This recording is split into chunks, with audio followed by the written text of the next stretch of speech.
101 का जब order pass हो जाता है, रिकवरी सर्टिफिकेट 101 का जब रिकवरी सर्टिफिकेट पास हो जाता है, जब डिप्टी रजिस्ट्रार किसी भी अमाउंट को रिकवर करने के लिए जो ऑर्डर पास करता है, उस ऑर्डर को इम्प्लीमेंट करने का जो राइट्स है वो स्पेशल रिकवरी ऑफिसर के पास दिया जाता है। तो स्पेशल रिकवरी ऑफिसर कौन होता है? वो फेडरेशन का आदमी होता है। एक फेडरेशन होता है, पूरे सोसाइटी को मिला के एक फेडरेशन बनाई जाती है। उस फेडरेशन के अंदर जितनी भी सोसाइटीज़ हैं वो उसके मेंबर होते हैं। जितनी भी कोऑपरेटिव हाउसिंग सोसाइटीज़ हैं, वो कमर्शियल हो या रेसिडेंशियल हो, उस फेडरेशन का वो मेंबर होती हैं और उसमें कुछ पैसा भरते हैं। और मेंबर होने के बाद जो ऑर्डर डिप्टी रजिस्ट्रार ने पास किया है, उसके बाद सोसाइटी फेडरेशन को अप्रोच करती है कि ये ऑर्डर हमको मिला है डिप्टी रजिस्ट्रार से और इस पैसे की रिकवरी हमको पर्टिकुलर मेंबर से करनी है।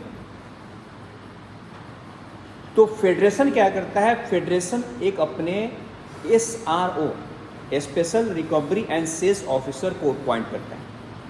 वो गवर्नमेंट ऑफिसर नहीं होता है, लेकिन उसकी नियुक्ति वहाँ से होती है। उसका जो सिलेक्शंस है वो फेडरेशन करता है कि इस SRO को ये ड्यूटी दी जाती है कि रिकवरी सर्टिफिकेट का वो इम्प्लीमेंट करेगा।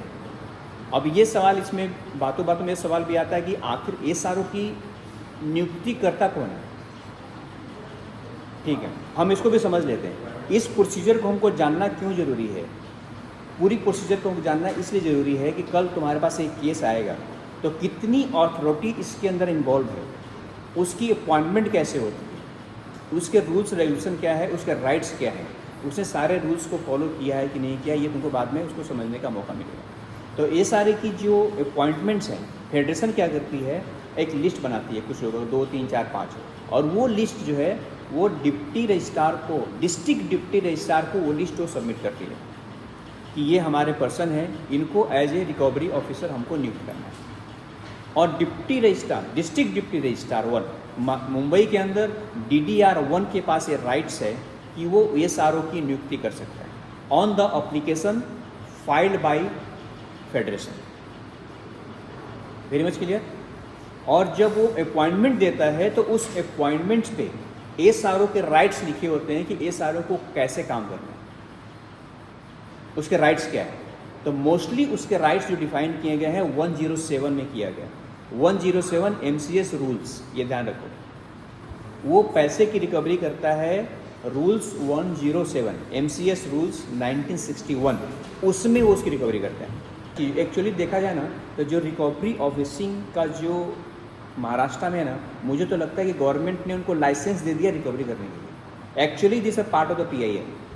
होता क्या है, देखो, अगर तुम लोग को अगर पाला पड़े, अगर तुम लोग जानते हो कि रिकवरी कैसे, एक बार रिकवरी सर्टिफिकेट पास हो जाता है ना, फिर उसके बाद मेंबर के खिलाफ बहुत ही कम रेमेडी है। उसकी अपील का उसका अपील का प्रोसीजर क्या है? अगर तुम्हारे खिलाफ अगर एक रिकवरी सर्टिफिकेट पास हो जाता है कि भाई आपको 20 लाख रुपए का रिकवरी सर्टिफिकेट आपको देना है, अब तुमको रिवीजन में जाना है, तो रिवीजन का रूल्स क्या है कि paid 50% of the amount then I will hear it. ये इसका सबसे पहला मैंडेटरी रूल है। वो गलत है, सही है, कुछ भी उसमें सुनवाई नहीं होगी। पहले आप 50% भरो, फिर हम सुनेंगे। यहाँ तक कि हाई कोर्ट में भी इसकी सुनवाई नहीं होगी। हाई कोर्ट बोलेगी ठीक है आपको हम जस्टिस देंगे, आपकी बात को सुनेंगे, लेकिन आप पहले 50% भरो। ये इसका रूल है, राइट। तो जो डिप्टी रजिस्ट्रार ने ऑर्डर पास कर दिया, ऑर्डर पास करने के समय वहीं पे आपको क्लाइंट के लिए फाइट करनी है। होता क्या है, ग्राउंड लेवल में फाइट करते नहीं है, फिर वो हाई कोर्ट में जाता है या हायर अथॉरिटी में जाती है, देन हम पिक्चर्स में आते हैं। ऐसा हम जब भी हमारे साथ केस आए ना, तो हमको ग्राउंड लेवल से इसमें शुरुआत करनी चाहिए।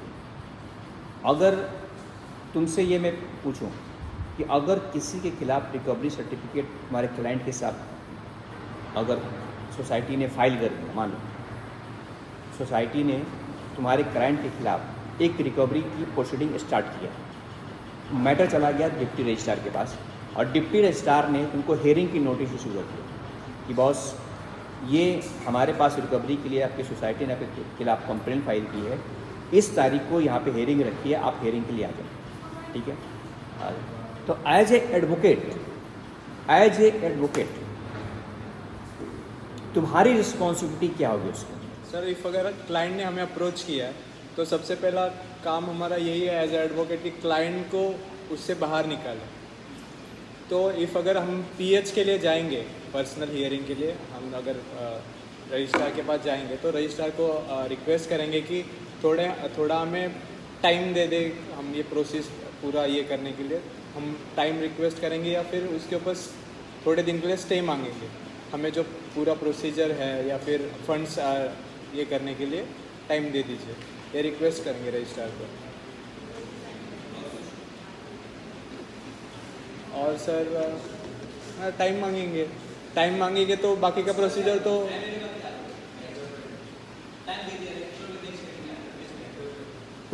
प्रॉपर जो उसके डॉक्यूमेंट्स लेंगे, प्रॉपर डॉक्यूमेंट्स को रेक्टिफाई करेंगे, कहाँ से कुछ ग्राउंड्स निकलते कि नहीं वो देखेंगे। हाँ तो वही तो as the case is related to the case of recovery, so उसमें जो कुछ भी पैसे का रहेगा, जैसे क्लाइंट ने ऑलरेडी बोला है कि उसने पैसा पे किया है और जिसके ऊपर अटैचमेंट की ऑर्डर्स आए हैं ये बोलते हुए कि उसने पैसा नहीं किया है, पे किया है, so in that case I suppose we will have to appoint a government what is called auditor, government auditor to audit the whatever balance sheet. प्रथम तर ते सोसायटी आहे त्याचे पाहिले जातील की ठराव काय मंजूर झालेला आहे, की कसे व्यवहार ठरलेले आहेत वगैरे। मग त्यानंतर ती नोटीस आल्यानंतर मग मी ॲडव्होकेट या नात्याने बघेन किंवा त्या पद्धतीने व्यवहार झालेला आहे का। जर त्या पद्धतीने व्यवहार नसेल झाला तर मी माझे पक्षकार म्हणजे त्यांना सांगेन की अशा पद्धतीने काय अटी शर्तीचं पालन झालेलं नाही, त्यामुळे मी थोडं थांबून अटी शर्तीचं पालन काय असेल ते पूर्ण करून मग तुम्ही नोटीस रिलीज करू शकता। why that order was issued, whether his dispute is he's paid. First I will try and understand the chronology of events from my client. What is the nature of dispute, whether he's paid the money and society is saying it's not received, or he's actually not paid. If he is not paid, why is he not paid? Then I will see whether the society and federation has followed the MCS Act, MCS rules and society bylaws, where they've given him sufficient time, notices. In spite of that, he is not paid. So I'll try to find faults in these, whether if they have not served him notice directly and they've skipped any step and they're directly sending him a notice. So they've not tried to resolve a problem. So if he's, I'll read the letter and try to establish whether it's genuine, and I'll verify it, and then accordingly I will prepare my draft. Whether it was paid, then I will say audit the society documents to see the amount was paid. So I will give my authenticated bank statement to see amount was debited and it was credited to society accounts. And if I have not paid, I'll ask the client that why did you withdraw why did you hold the money? Was there a justifiable reasons? If there was a lapse at the society end where a request was given and they have not serviced, that is the reason, then I will try to portray that for my client that the reason why these funds were not paid was this. So accordingly I will draft my response. रजिस्ट्रारकडून अशी काही notice आलेली आहे का client एखाद्या व्यक्तीकडे, आणि ती व्यक्ती माझ्याकडे आली आपलं म्हणणं घेऊन की 1 जूनला तारीख आहे आणि असं मला एक रजिस्ट्रारकडून नोटीस आलेली आहे की माझे काय पेंडिंग आहेत त्याबद्दल, तर त्यावेळी मी त्याला पहिल्यांदा त्याच्याकडे काय काय डॉक्युमेंट उपलब्ध आहेत त्याची माहिती विचारेन आणि केव्हापासून भरले, न भरण्याचं कारण काय हे सुद्धा मी जाणून घेईन। कारण कधी कसं होतं की एखादी सोसायटी व्यवस्थित मेंटेनन्स वगैरे देत नाही, म्हणजे सोसायटीची कामं व्यवस्थित करत नाही, तिथल्या सुविधा व्यवस्थित देत नाही, त्यामुळे सुद्धा कधी दुर्लक्ष केला जातो आणि फंड भरला जात नाही आहे, सर्व्हिस चार्ज वगैरे भरला जात नाही। या सगळ्याचा आढावा घेऊन त्यानंतर कशा पद्धतीचं म्हणणं मांडायचं आहे, तर त्यांनी काय तक्रार अर्ज वगैरे सोसायटीला दिले होते का त्याची माहिती घेणार, अगोदर काय तक्रार अर्ज दिलेले आहेत का आणि कशा पद्धती, आणि दोन गोष्टी आहेत, एक तर त्याची समर्थता आहे पैसे भरायची ते जाणून घेईन किंवा नाही आहे, या 2 गोष्टीसुद्धा महत्त्वाच्या आहेत। जर त्याची आर्थिक परिस्थिती नसेल तर त्या पद्धतीचा त्याला काय म्हणणं मांडून द्यायचं, त्यामध्ये माझे काय मुद्दे असतील, आणि जर त्याची परिस्थिती असून सुद्धा तो का भरत नाही तर त्याचंसुद्धा मी म्हणणं त्यामध्ये व्यवस्थित मांडेन की जेणेकरून माझ्या क्लायंटची बाजू जे म्हणणं मांडायचं आहे त्यामध्ये पॉवरफुल ठरेल। कि उसको सोसाइटी से नोटिस मिला है कि उसको ड्यूज पे करने हैं, तो पहले तो उसके डॉक्यूमेंट्स चेक करने हैं जो सोसाइटी ने उनको दिए हैं कि ये हमारे पास जो रिकॉर्ड है कि आपका इतना ड्यू बाकी है। और अगर जो क्लाइंट है उसने बोला है कि अगर मैंने पे किया है बट ये गलत है डॉक्यूमेंट्स, तो वो भी चेक करना है, उसका बैलेंस शीट देखना है बैंक का कि अगर उसने बैंक थ्रू किया है तो वो स्टेटमेंट्स में आएगा। और अगर उसने रिसिप्ट दे के रिसीव्ड का जो साइन लेते हैं सोसाइटी ऑफिस से, अगर उसके पास वो भी प्रूफ है तो वो भी वैलिड माना जाएगा कि उसने पे किया हुआ है। बट हाँ, अगर नहीं है तो फिर वो चेक करना पड़ेगा कि उसने ड्यू नहीं भरा है, तो उसको वो Now here the case is that the client says I have made payment. Despite of making the payment being made, the society has issued such notice to the client. So in that case, first after checking the society documents, on what basis they have arrived, I will see the basis for arriving at the total of 20 lakhs. How much interest they have charged, from what duration they said that the amount is unpaid, and whether the interest they have charged is as per the law, permissible, within the permissible limit. And then on my client side, I will get all the receipts for whatever payment he has made, and I will check why those particular payments were not reflected with society, and whether it was through check or whatever.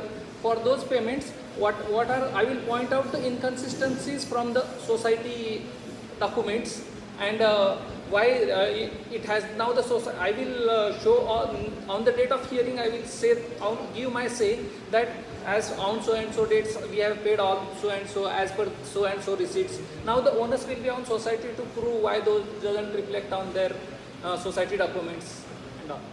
Ji notice आली 101ची ती verify केली जाईल की ज्या रूल्सने follow केली आहे की नाही, त्याच्यामध्ये आपलं MCS 1960च्या ॲक्टनुसार प्रोसिजर केली आहे की नाही, सोसायटीने काय कंप्लेंट केलेली आहे ह्याच्याविषयी पण ती माहिती आधी काढली जाईल. त्याच्यानंतर क्लायंटकडनं त्यांनी दिलेली अमाऊंट आणि त्यांनी ज्या ज्या चार्जेस लावलेले आहेत ते व्हेरीफाय केले जातील. ज्या ॲम्युनिटीज खरंच आपल्याला प्रोव्हाइड केल्या आहेत आणि त्याचे चार्जेस लावलेत की नाही हे व्हेरीफाय केलं जाईल.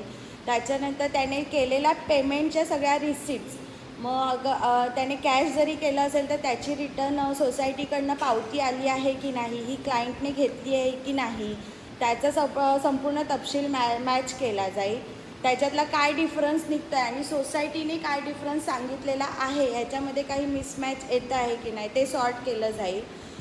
त्याच्यानंतर म्हणजे ह्या पद्धतीने आपण त्याची विचारपूस करून आपण ड्युरेशन मागून घेऊ शकतो कि मला ह्याचं पूर्ण क्लियरिटी करण्यासाठी मला काही. सुन लो अभी हम लोग बात कर रहे हैं कि कोई भी अगर रिकवरी सर्टिफिकेट अगर पास होता है, अगर कोई भी सोसाइटी रिकवरी के लिए डिप्टी रजिस्ट्रार के पास अगर कंप्लेन फाइल करती है तो तुमको ग्राउंड लेवल से काम करना है.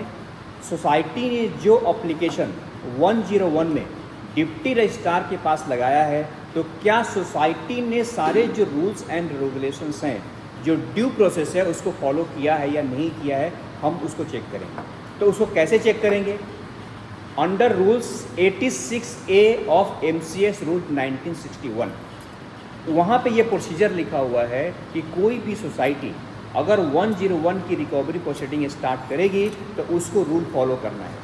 पहला चीज़ है कि वो मेंबर के अगेंस्ट ही रिकवरी कर सकती है, नॉन मेंबर के अगेंस्ट नहीं कर सकती. दूसरी बात ये है कि उसको सोसाइटी के जो मेंबर है उसको 3 नोटिसेस उसको देना ज़रूरी है. 1, 2, 3 नोटिस 15 दिन में उसको देना ज़रूरी है. उसके बाद जो अकाउंट की डिटेल सोसाइटी सबमिट करेगी वो अकाउंट जो है चार्टेड अकाउंटेंट से सर्टिफाई होना चाहिए. Very much clear. उसके बाद जिस अथॉरिटीज़ के सोसाइटी ने किसको अथॉरिटी दी है, चेयरमैन को दिया है, सेक्रेटरी को दिया है या वकालतनामा एडवोकेट को दिया है, वो उसके साथ अटैच होना चाहिए. सोसाइटी का रेजोल्यूशन पास होना चाहिए कि हम इस बंदे के खिलाफ, इस मेंबर के खिलाफ हम रिकवरी सर्टिफिकेट, रिकवरी की प्रोसीडिंग स्टार्ट करना चाहते हैं. राइट. उसके बाद जो गवर्नमेंट की फ़ी है, वो गवर्नमेंट की फ़ीस भी भरी हुई है या नहीं भरी हुई है, वो हमको चेक करना है.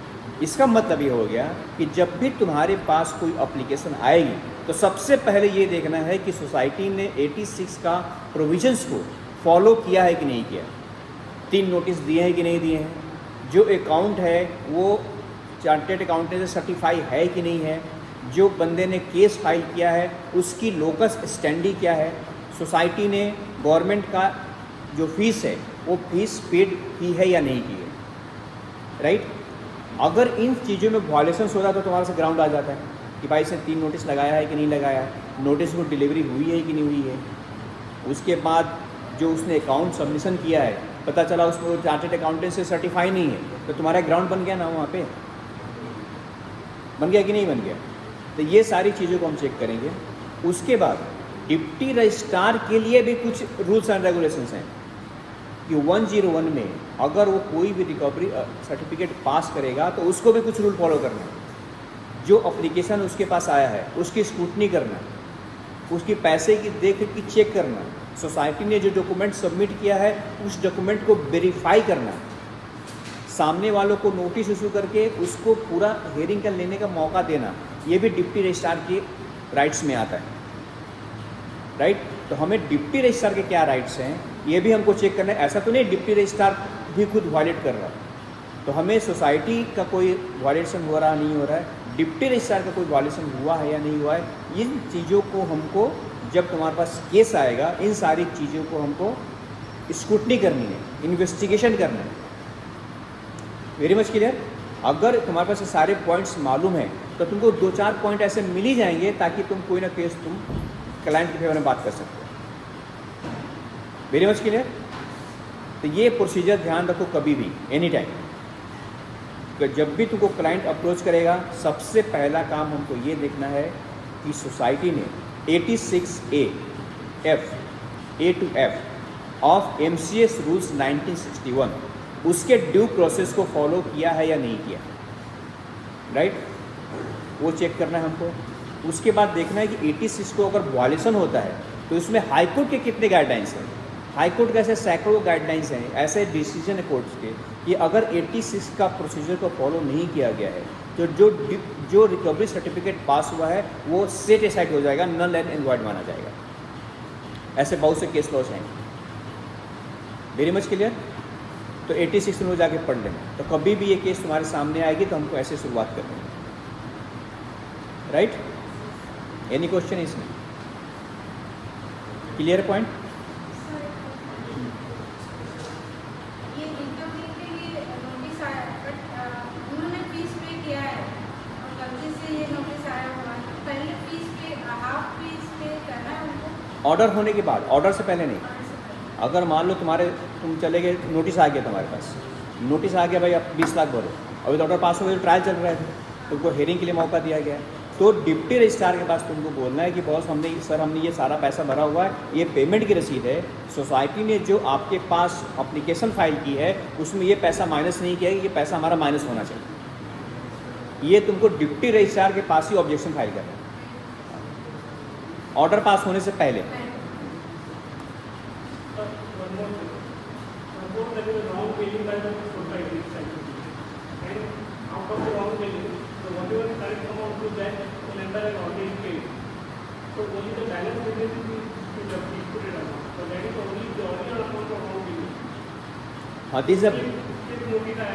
This is the biggest issue in this case.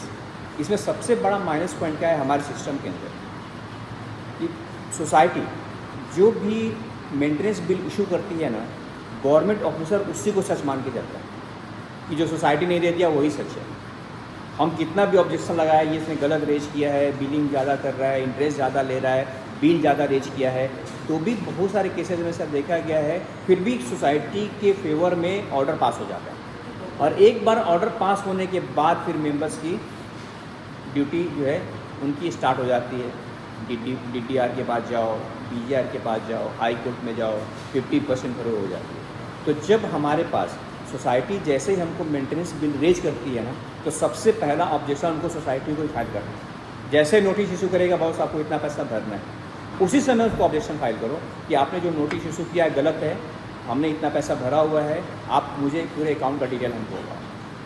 अगर हम पहले से ही प्रिकॉशन लेके चलें तो हमारे फेवर में ऑर्डर आने के चांसेस बढ़ जाते हैं, क्योंकि हमको ऑब्जेक्शन तो फाइल करना पड़ेगा ना। माना कि हमको सोसाइटी बिल पे बिल रेज कर रही है, लेकिन हम कोई ऑब्जेक्शन फाइल नहीं कर रहे, इसका मतलब हुआ कि हम एक्सेप्ट कर रहे हैं भाई हमको इतना पैसा देना है। तो जब भी सोसाइटी बिल रेज करती है then file the application the right I receive your letter for the amount of so and so rupees, but I am filing my complaint because I have paid the amount but you have not mentioned the minus the amount in the maintenance। तो ये सारी जो correspondence है, जब तुम argument के लिए deputy registrar के पास जाओगे तो ये सारे जो कम्युनिकेशंस हैं वो तुम्हारे काम आएंगे। तो याद रखो कि जब कभी भी अगर हमको केस जीतना है तो हमको ग्राउंड लेवल से जाना है कि लॉ का प्रोसेस का ड्यू प्रोसेस का फॉलो हुआ है या नहीं किया, सोसाइटी ने किया है या नहीं किया है, या डिप्टी रजिस्ट्रार ने किया है कि नहीं किया। अगर वो सारी चीज़ें फॉलो नहीं है देन तुम्हारे केस जीतने के चांसेस तुम्हारे बढ़ जाएंगे। यहाँ फॉरेंसिक भी आएगा बाद में। अगर मान लो कि सोसाइटी ने कोई गलत अकाउंट सबमिट किया तो सोसाइटी के खिलाफ तो एफआईआर भी रजिस्टर्ड हो सकता है ना, लेकिन वो कब होगा जब तुम उसको एस्टेब्लिशमेंट करोगे कि इसने गलत अकाउंट सबमिट किया। तो किसी भी केस को जीतने के लिए उसके basic knowledge, basic due process का हमारे नॉलेज में होना बेहद जरूरी है, राइट। तो आज का सेशन यहाँ पे ख़त्म करते हैं।